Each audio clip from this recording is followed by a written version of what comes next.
When my appendix bursts, my parents, my brother, and even my fiancé are all too busy celebrating my sister's birthday. I'm outside the operating room, frantically calling every family member I can think of to sign the consent form, but every call is either ignored or hung up on. After hanging up on me, my fiancé, Joel Graham, texts back, "Sophie, stop being dramatic. It's Yvette's 18th birthday today. Whatever it is can wait until after the party." I quietly set my phone down and sign the consent form myself. It's the 99th time they've chosen Yvette Norton, my sister, over me. This time, I choose not to care. I'll stop letting their favoritism hurt me. Instead, I'll do everything they ask of me without complaint. They'll all think I've finally learned to be obedient, and they'll never realize that I'm preparing to leave them for good. I stayed in the hospital for 3 days, and for those 3 days, my phone stayed silent. I didn't receive a single call from my family. I didn't call anyone either. I didn't scroll through their Instagram feeds like I used to, trying to keep up with every little update in their lives. Instead, I just quietly rested in my hospital bed and dragged my weak body around for checkups and payments. Even on the day I was discharged, I didn't tell a soul. I simply packed my own things, endured the pain in my abdomen, and slowly made my way home. When I pushed the door open, the laughter inside the house abruptly stopped. Everyone was gathered in the living room. My fiancé, Joel, was sitting beside Yvette with his arm casually draped around her shoulders.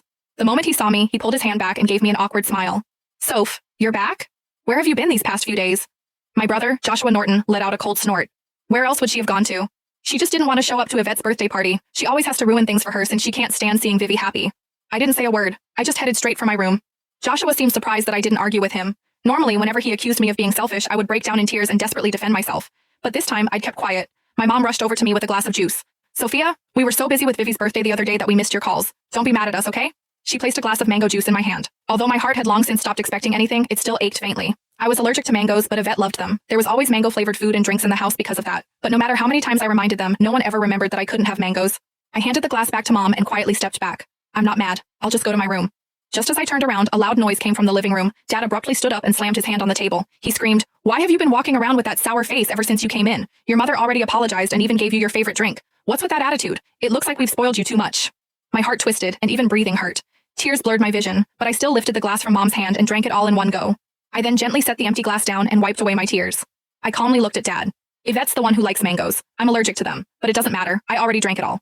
Can I go to my room now?" "Sophia, why didn't you say something earlier if you were allergic to it? Who told you to drink it? You're so stubborn."